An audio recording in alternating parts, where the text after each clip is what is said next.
Welcome to day 1 to experience joy. So I really would love to start again with tuning in. So please take a nice and comfortable seating position.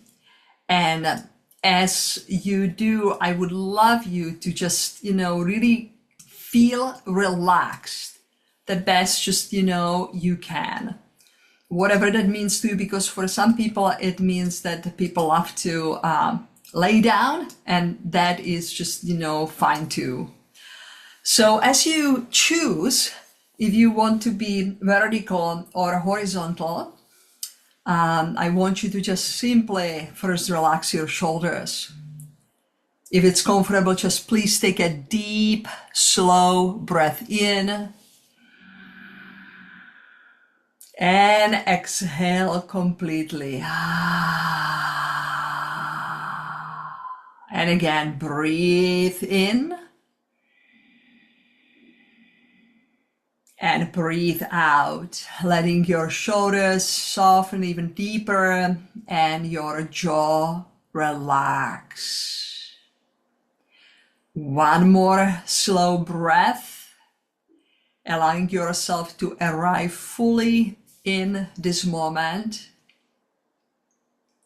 There is nowhere else at this very moment you need to be. Nothing to accomplish, nothing to fix. Simply be.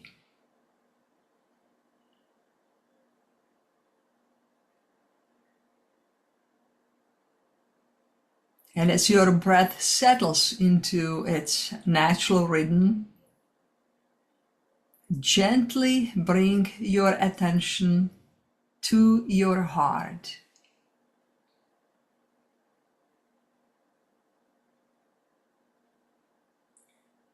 Without forcing anything, simply notice this truth. Joy is available to me. Joy is available to me.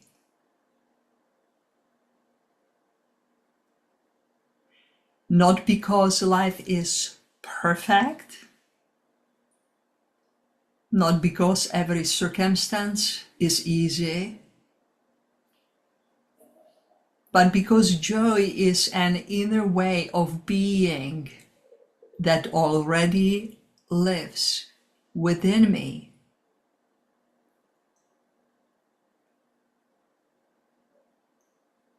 Take another gentle breath. Imagine each inhale creating a little more space inside you.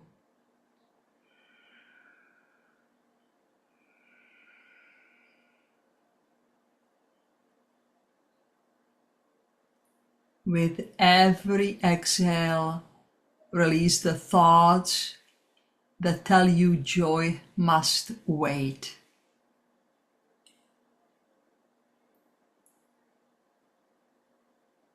Joy is available to me now. And you can quietly say to yourself, I choose joy.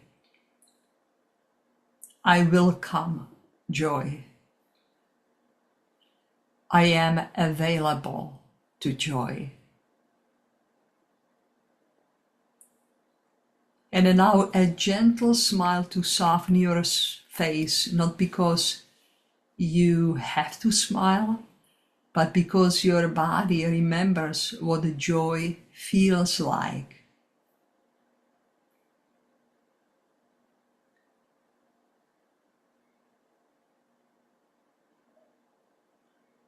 Take one final deep breath in and slowly exhale. And then when you are ready, you can gently open your eyes. Welcome to our space today. And yesterday we had this invitation at the end of the call because being is practical, joy is practical in our lives. And so the invitation yesterday was, is joy available to me at this very moment? As we go through the day, as the day changes the dynamics, as the mood might change during the day, it is a wonderful inquiry to ask, is joy available to me at this very moment? And if you are open to it, those of you who have explored with that, I would love to hear from you.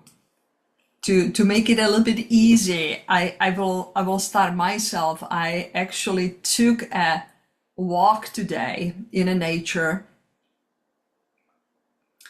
And as I was going through the day, I have noticed that, yes, joy has been available to me to every moment. And as I was just an hour before this call in a nature, and I asked that question, suddenly I could hear much more clearly the nature, the birds, right? There is a little, like creek that goes along the path that I walked at.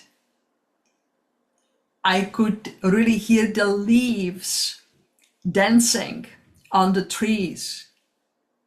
And like I, at that moment, have realized something that was just so beautiful. I felt like I was in a state of nature being in joy, because nature to me is always perfect.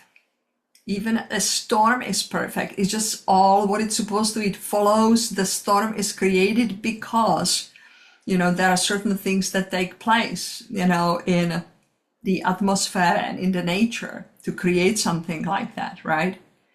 And it was so beautiful to realize at that moment, it is so interesting that instantly, in the nature, it's so easy to be taught, that principle that joy is available there, because I felt like in every creature, those squirrels, jumping, we have an owl family, and just they talking to each other from all different places, like everything was at that moment so alive and so beautiful. Even when you are sitting right now, you are surrounded, probably most likely somewhere, at least you have a window, or you might be sitting actually outdoors. And if you just pause for a second and ask that question, is joy available to me, and tune in what you are experiencing, especially just kind of in the nature, as a teacher of joy, you just kind of will be able maybe to catch a little hummingbird, really just kind of shivering by your ear, right? Or you feel the sun suddenly, although the sun has been there the whole day. So it has been really beautiful for me to see that joy is something definitely that can be cultivated by just simply tuning in to the present moment. So if there is anyone who would like to share what it was like, what kind of challenges that has brought, I open it just for a first, few minutes. Anybody would love to, share?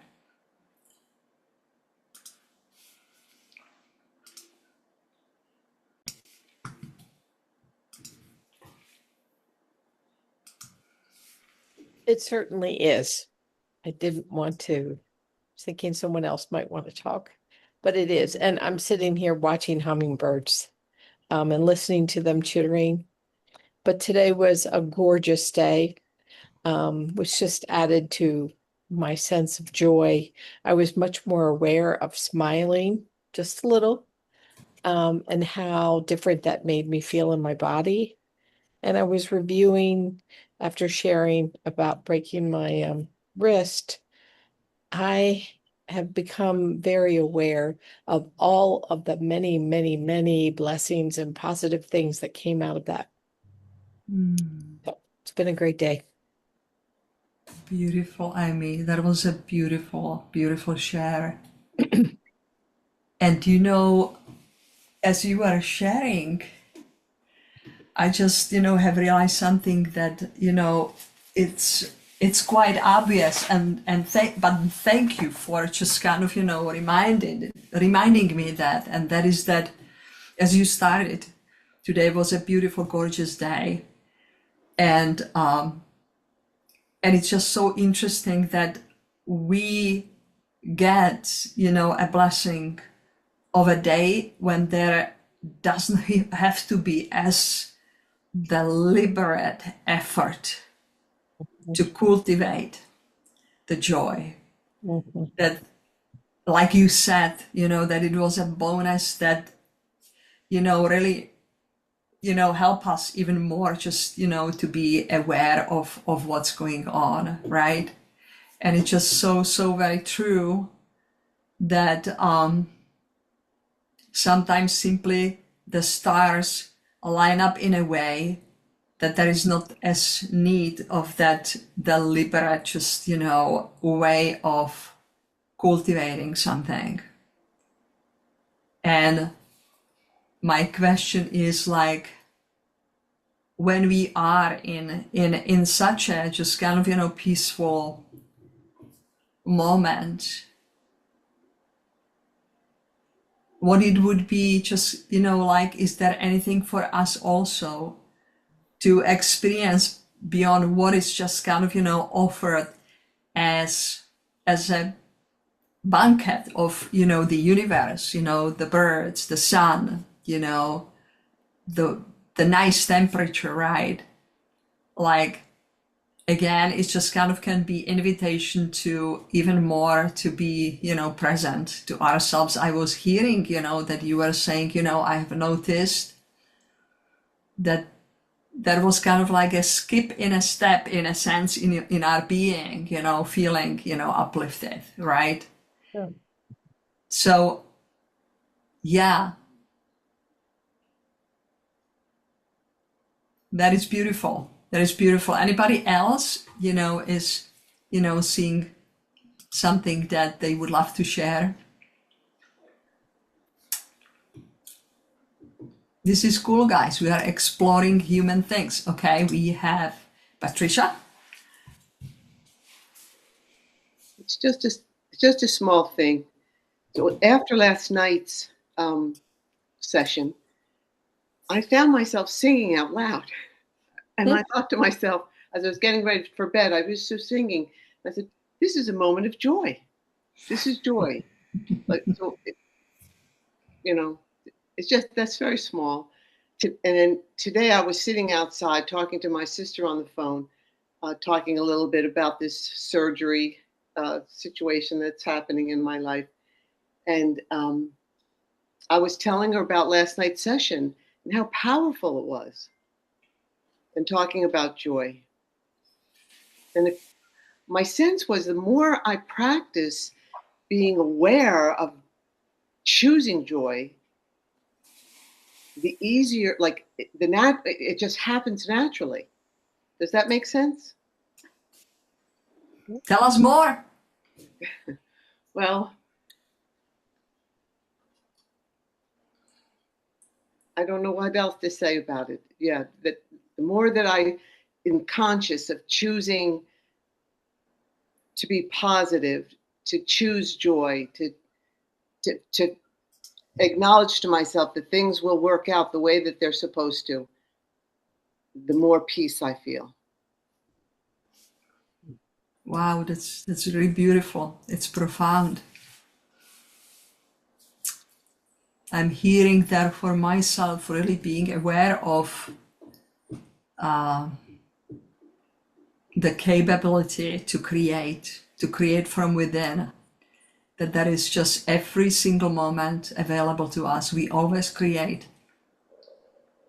The question is just what we are creating, right? If we are creating more tyranny with our thoughts, or if we are creating more freedom, right? Thank you. Jana.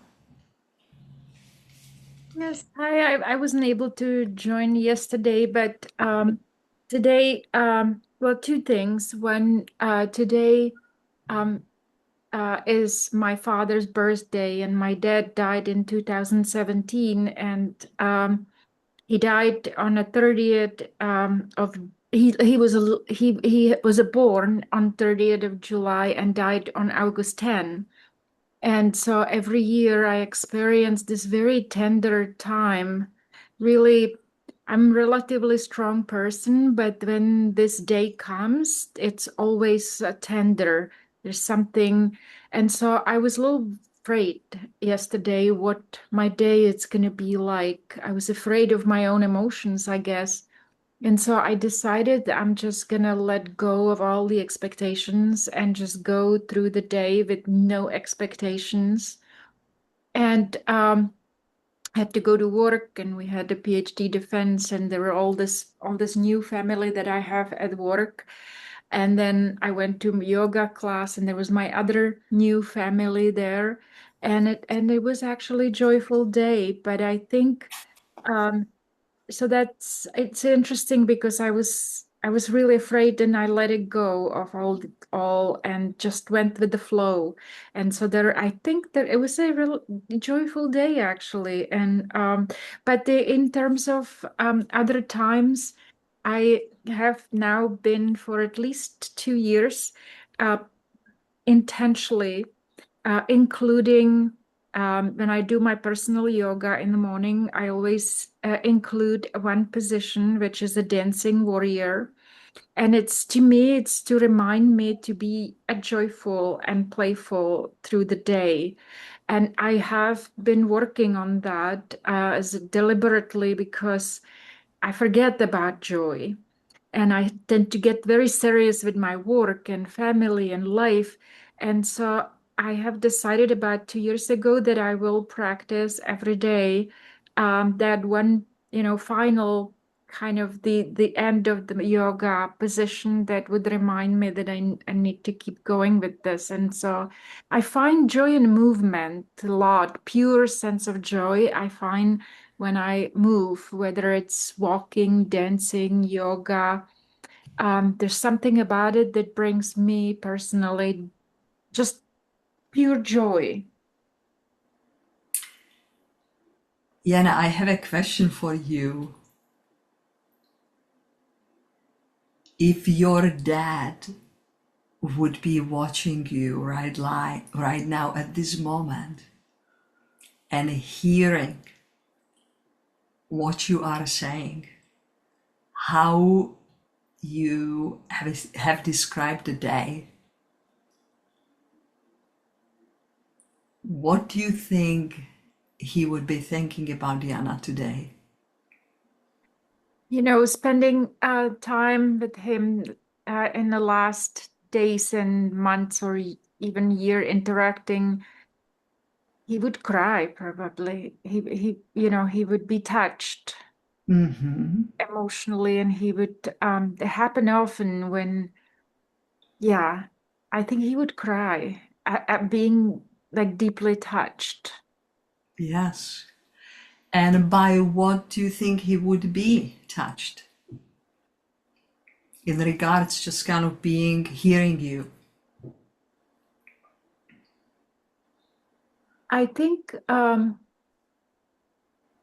it's that it would be that the emotion, I guess, of the father, seeing me in grown life or grown up life with all my life journey. I think we were very close and we were soulmates, and so there was never need to talk too much. sometimes look, sometimes just, yeah. And so I think he would be touched by just seeing I think daughter, child in her life, living her life the way she is. That's all I can think of. After all the difficulties, I guess. Um, That is so beautiful. What if today it's really a day of celebration, right? You know, it's a very special day, and we can create that day as a celebration of love, as a celebration of what you are describing. I think that if I have sons, I have two sons, and I know that if one of my sons or both of them would say that, you know, with mom, we were soulmates. That is just so beautiful. Like, you know, that is just something that is beyond words. Because you said, you know, sometimes we just looked at each other, right? We didn't have to even say anything. So, as a possibility, could you see that you are actually celebrating that beautiful creation of love that you have had with your dad today by really choosing, you know, be who you are being and the way you are being today? Being also someone who said, I'm going to live today without any expectation, right? What it's going to be like. Just opening to what is. And just how beautifully you have described your father. So thank you, Anna. Thank you so much. Beautiful. So I would love today to tell you shortly the fable of two arrows. And I think it's going to touch on the topic of the joy today that I would love to explore with you together. Those of you who are here on a live call and those of you who are watching it as recording. The Buddha once said, when a person is struck by an arrow, it is painful.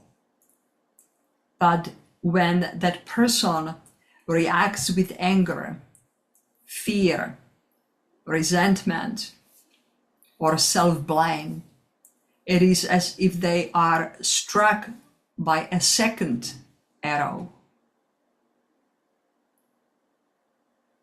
The first arrow is the event, and the second arrow is the story.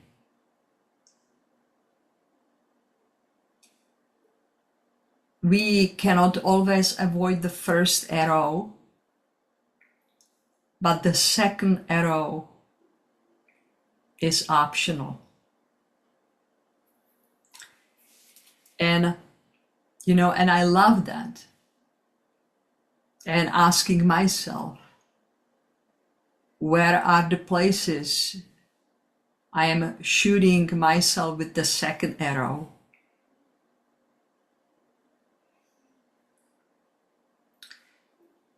It is so interesting what we have explored yesterday, and that is that joy is really available. It's a choice. And today I want to talk about it as a decision and also as a beautiful cultivation of our heart, feeling in the heart.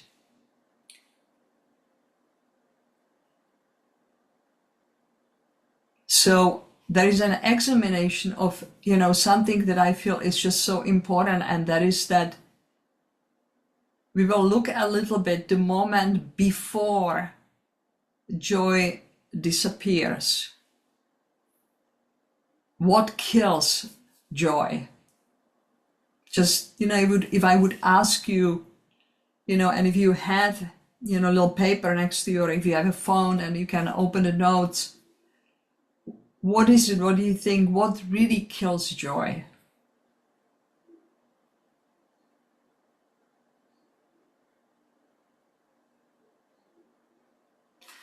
And you can even use, the chat box, if you feel comfortable to just write down what is it? What is it just kind of that you think that really kills joy?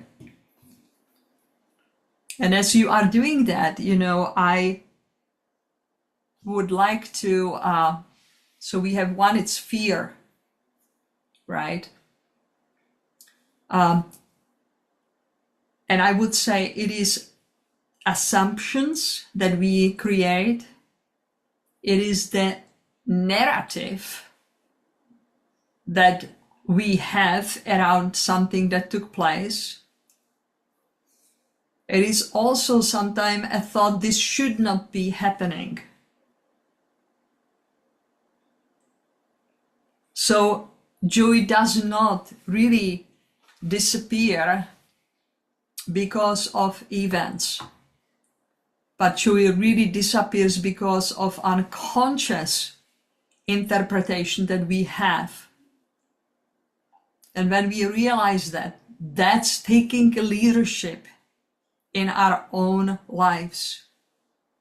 When we realize that joy disappears because of unconscious interpretation, then we can be a little bit more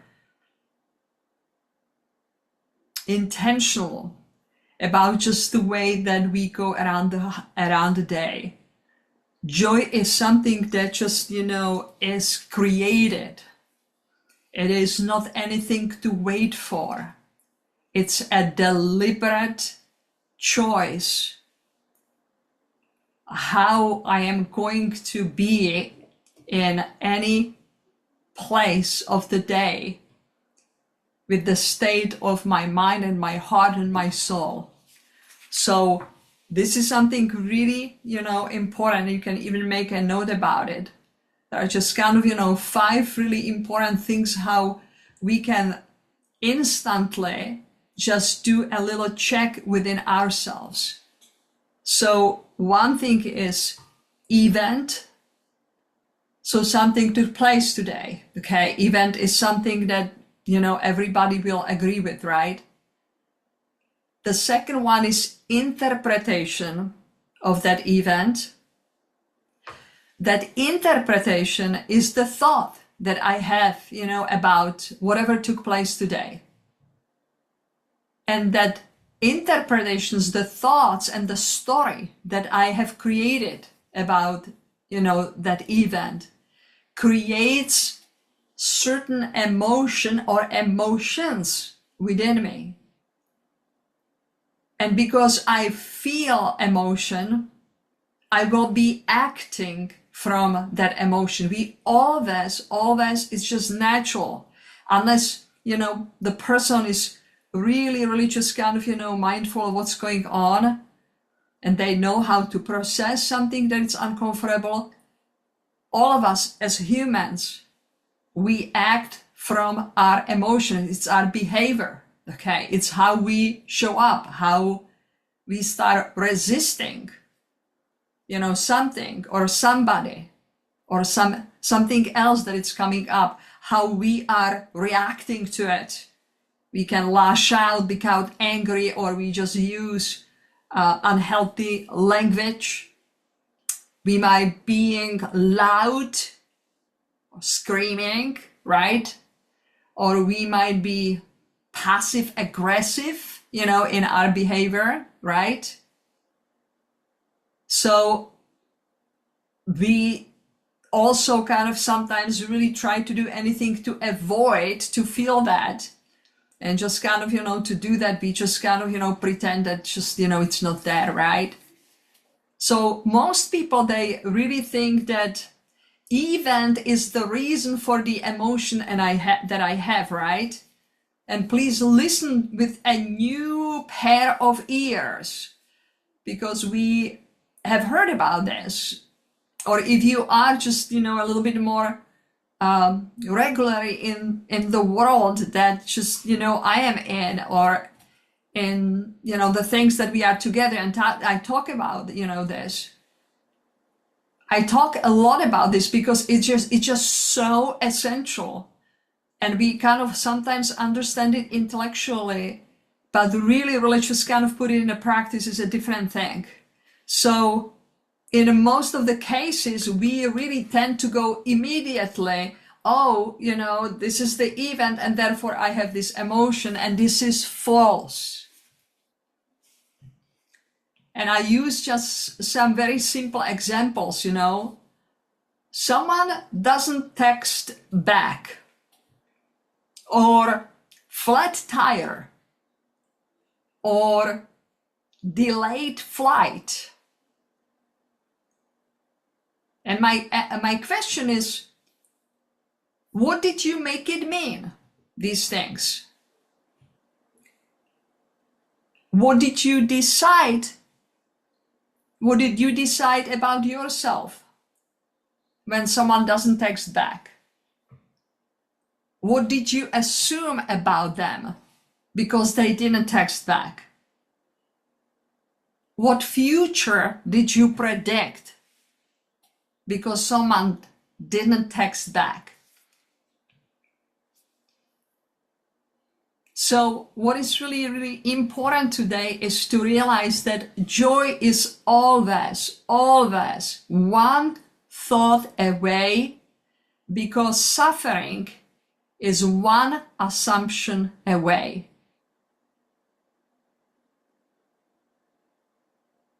Joy is one thought away, because suffering is one assumption away.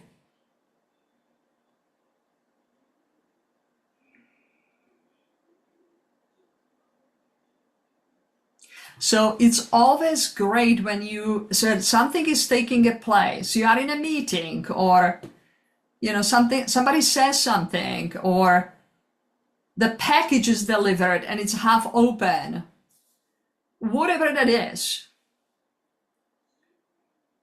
What am I making this mean, this event? Is this interpretation that I have about this, is it a fact or is it a story? And then what interpretation would create strength instead of contraction?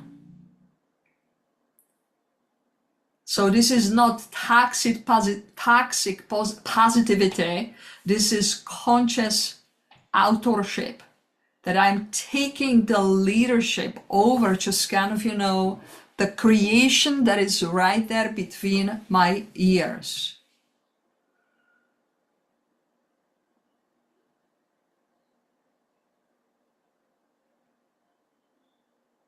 So it is really interesting how even, a thought, somebody didn't text me, or somebody doesn't text, there can be so many different interpretations, right?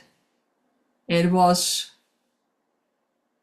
I didn't write it correctly.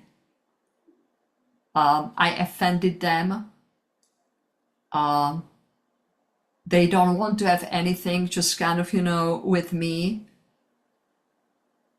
Maybe they haven't read the text yet. Maybe they have been thinking to respond really just in a way that it's going to be positive. They don't value me. They are busy. They are mad at me. Their phone died. Can you see that? One thing, one event, right? So did the event change? It didn't. The fact is that they didn't text back. Did the event change, or did the interpretation change? And which interpretation feels best in my body? it's not kidding myself. So again, I'm talking just, I mentioned toxic positivity, okay? It's just not like being some clowns and walking and trying to pretend just kind of that everything is fine and everybody's happy and that's fake, right? It's really just, really noticing, what is created between just kind of, those two ears. And really just kind of, realize, what am I choosing, to think about it. And so one thing is just kind of, that I always feel is just so interesting. And it's just one text, right? Somebody you send a text and just kind of they didn't respond. It can be a whole day drama. Is it possible? It can be a whole day drama. It can not only be a whole day drama, it can be a whole week drama.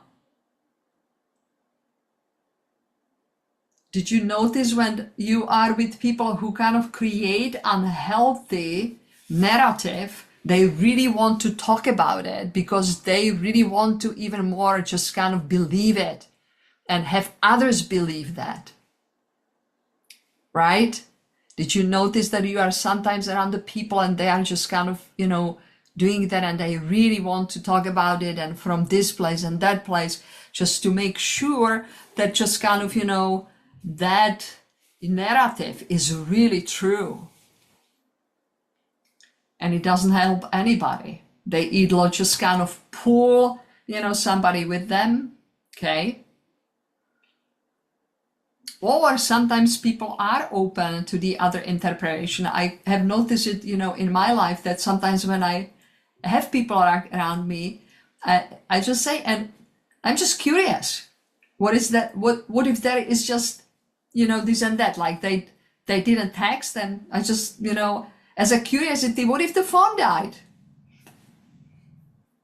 Oh, okay, yeah, right? Just to, sometimes give just kind of a different perspective and see if that person is either open to it, or it can be something so ridiculous that all of us can start laughing and making it a little bit like, oh, yeah, we are just making it up, right?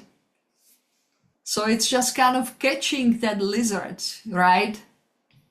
Asking always, when that happened to me, or then when that happened, I made it mean, and just kind of really see what's going on.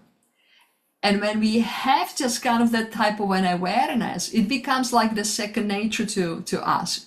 And we are able to catch ourselves, in what kind of a vibration of a thought, we are living. Right? So, we know that we always have just kind of that part of the lizard brain, right? And when something happened and I made it mean ... I have a question now, as for us, as for a group. What was our lizard brain trying to just kind of, to protect? Relevance, control, being respected, security, being right. This is really powerful because it moves from a surface irritation to really identity, who I am being. So I'm just posing this question,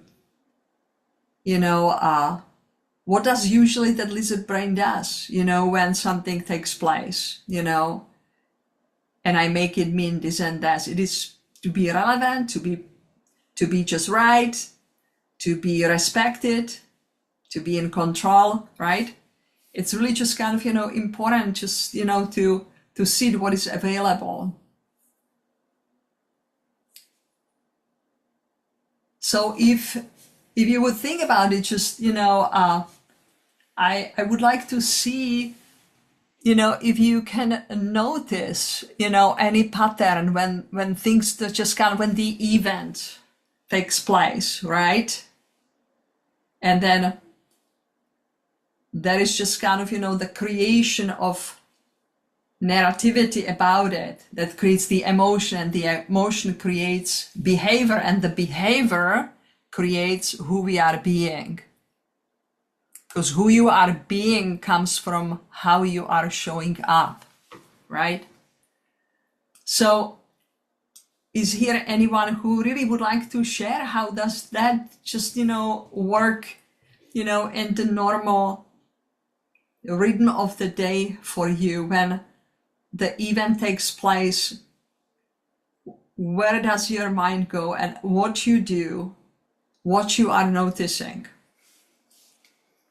Anyone would love to explore this? Because this is really, really, really good.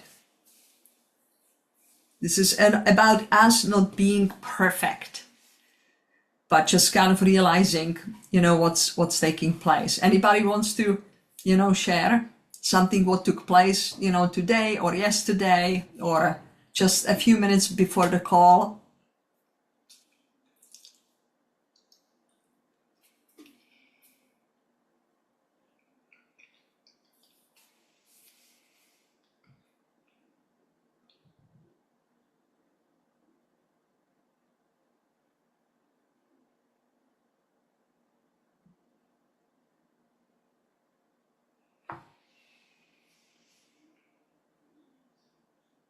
I think for me, it is often um, the thought of self-worth, like, doubting, and it may be connected to wanting to be respected, but I think deeply down it's self-worth, the sense of self-worth, being worth it, or being, acknowledged, being seen. That is often at the core of the reaction that may kill the joy for me in a way. Or I have to be careful about that kind of thought in my reactions. Sense of self doubting.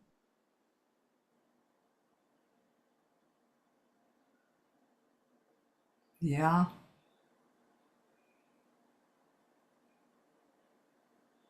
It's really interesting how we make something that takes place so personal that it means something about us.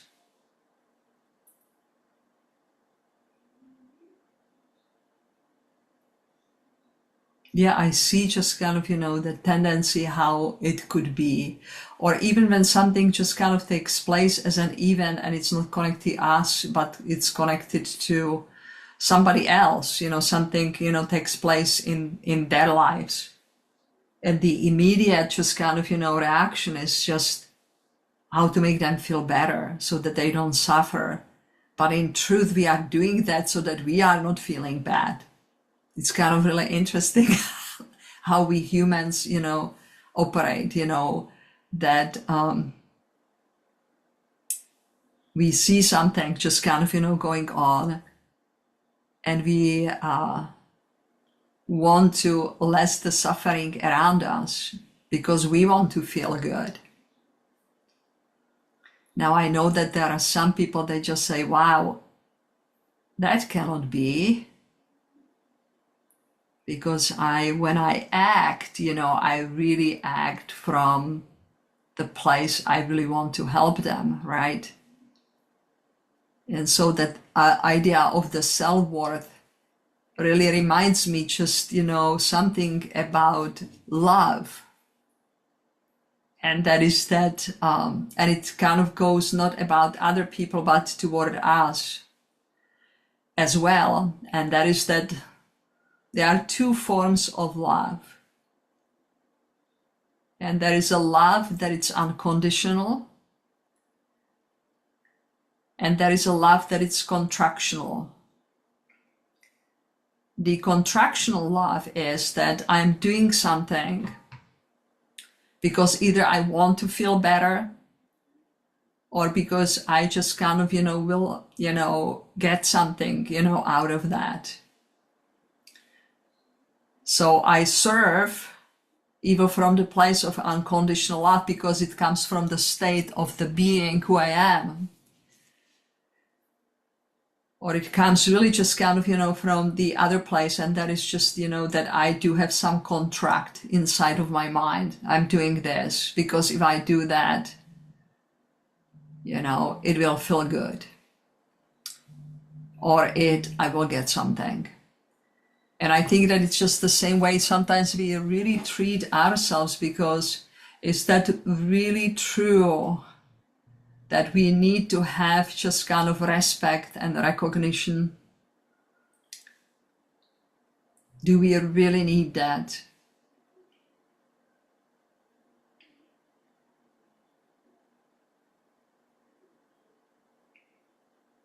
Because I'm thinking that, if I'm solid into who I am truly, yes, feeling and being just kind of, respected, it feels great. But also feeling disrespected can feel very neutral because I know who I am. It's not going to destroy me.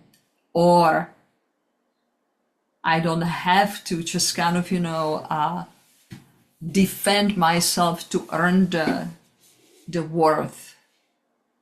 Now again, just kind of don't get me wrong. There are times that it's really important to stand up and be tall and be bold, right? Because it comes from just kind of what we truly believe who we are being, what the philosophy and truth that we have within us, is shining out, right? Yet it's really interesting that, when we do have, an event and we make the interpretation of it, we are really just kind of many times, looking for just, will I still be relevant if I just kind of, say this or do this? Will I still be in control? Will they still respect me?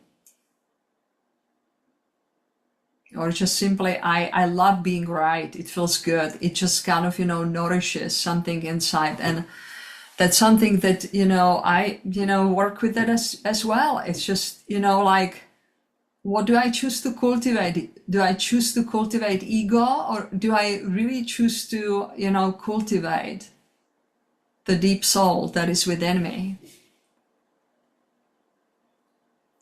Because down deep, just, we don't have to prove ourselves to anybody.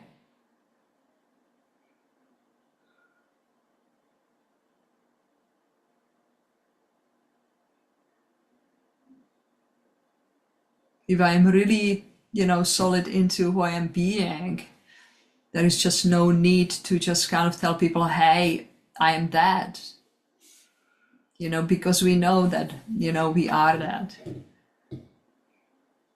And so, during the life, we can just kind of walk in a way, and we can go either the soul line, climb the soul line, or goal line. And the thing is just kind of when the ego is just, fed, we just kind of live a lot on the goal line, being recognized, being in control, being respected, being right? But the soul, so that's this way, right?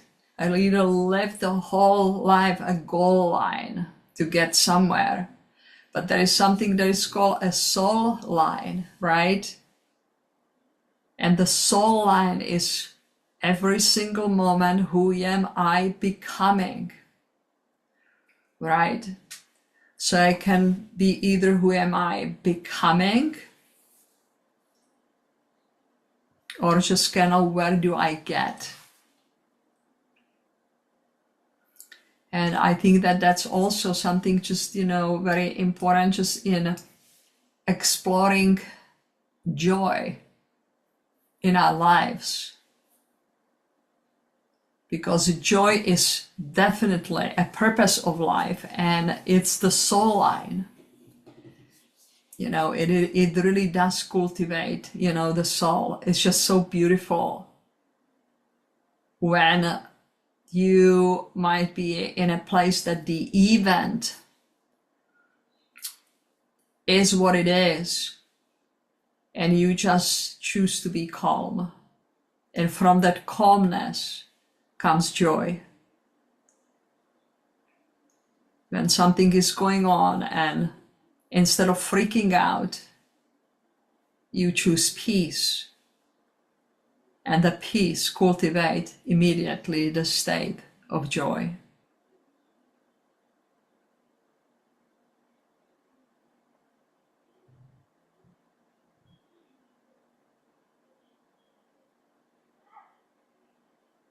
Yeah, I wonder what is coming up as just kind of, you know, we are, you know, exploring this. Anybody would like to expand? Because I am not an expert. I'm just, you know, really sharing just the way I have been exploring my life, and I love my life. Is my life perfect? I don't know. I think there are just kind of, you know, things that are definitely challenging. Yet, you know, I just love this journey that we are on, you and I. It's a beautiful journey. It's not about the titles, it's not about just kind of, you know, all the things that we have to do, the dinners that we have to cook, and, you know, papers that we have to grade, and places we have to go. It's part of the journey, right? And yet, the whole journey is really, as at least to me, it's about becoming. It's just, I love that. I just love that thing, and all just kind of the events are the blessings to shape us. And even if it doesn't like and sound and look like a blessing at all, if somebody would look like, how can you say that this is a blessing? And I have had instances in my life and in my family that nobody would say that that was a blessing, and it turned out as a huge blessing. Just think about it, who you were just a month ago, a year ago, 10 years ago. You are different, right? Even in the sense of peace that you can cultivate, the calm. I just love what just, you know, Yana said, you know, like, it's a deliberate creation. What she kind of, you know, is noticing something that is just so common to us as humans, and that is just the movement. And for each of us, just kind of, it's something different. You know, for her, it's yoga. She loves it. She gets in touch with herself, right? For others, it can be a walk in the nature. It can be different things. But just that deliberate creation, she chose from, you know, all just kind of this yoga journey. She chose one pose in her life that is going to be a reminder to her how she wants to create herself each day. And I love that. That's deliberate. So I wonder, what have you been taking away from this, and how we can create some action that would be fantastic for tomorrow? And I have some idea, but I want to, you know, hear if there is anyone who would like to share what has really come up, if this was helpful for us.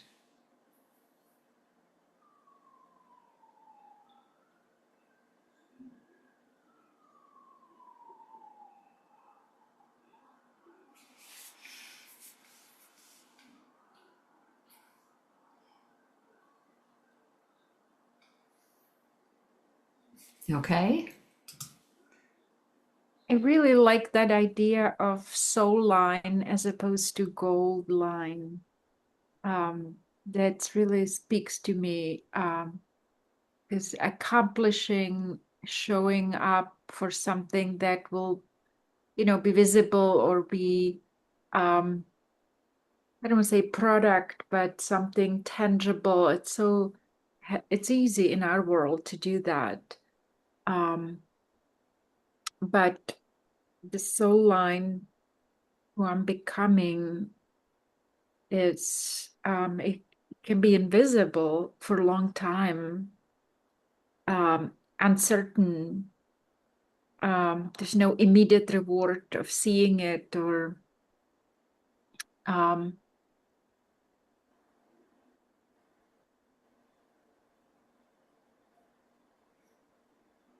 I often experience this with when as a professor, part of my work needs to be reading regularly, and it's very hard for me because writing, I can see results, publishing, or even teaching, but to spend whole day just reading books that are creating, in a way, it's a preparation for what's going to come, but there is no immediate result. It's building a certain knowledge.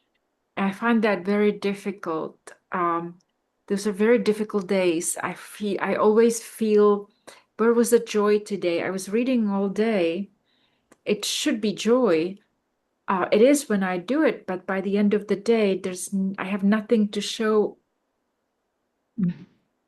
It like the tangible, and I tend to lose a faith easily in that.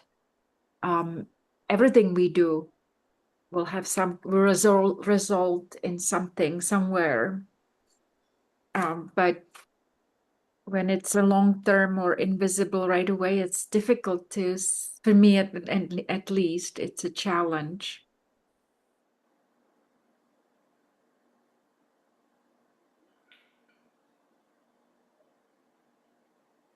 Thank you, Anna. Emmy, you wanted to share something.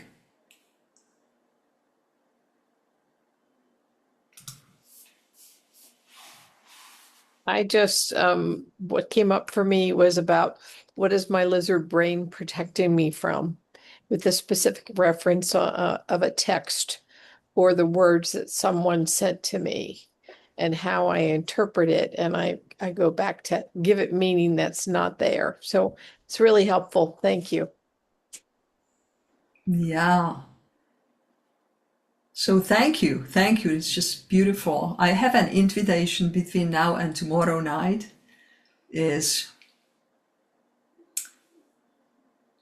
I would like you to see if you practice the power of acknowledgement toward yourself. We tend to say thank you or recognize, other people around us, and that's great. And as a possibility, I would like to create a language around acknowledging yourself for a deliberate things, who you are being during the day. I acknowledge myself that I took shower. I acknowledge myself that I said my prayers, or I sat down and I meditated. I acknowledge myself that I answered the text, or I acknowledge myself for reading the whole day papers. I acknowledge myself for being okay, not knowing how the upcoming surgery is going to shape up. I acknowledge myself for being okay with the discomfort in my body as my wrist is healing, right? It's just really important to create a loving relationship and kind relationship toward ourselves, because that is really a beautiful journey that creates just kind of and cultivates joy immediately as we acknowledge ourselves for something that we noticed that contributes to creation of something in the day that is creating more possibility, more openness, more spaciousness, more love, okay, more light, it really immediately creates the feeling of joy within. And so I would like you to take your journal, and see from now, from when we finished until tomorrow when we meet again, if you can do this exercise and really just, I can be unreasonable to say, like, find at least 100, acknowledgements that you find about things that you chose to create more calm, peace, light, and joy, in that day, regardless of the events that took place or will take place. So are you guys a game? If you are, you can just do thumbs up, you don't have to do it. It's just kind of an invitation, because there is an incredible shift in, doing exercise, like that, and cultivating deliberately joy. So I want to thank you. I want to thank you for participating today, and I cannot wait to see you tomorrow for our last day of Experience Joy, and we'll have some little surprise there, some little chocolate at the end, okay? Thank you, guys.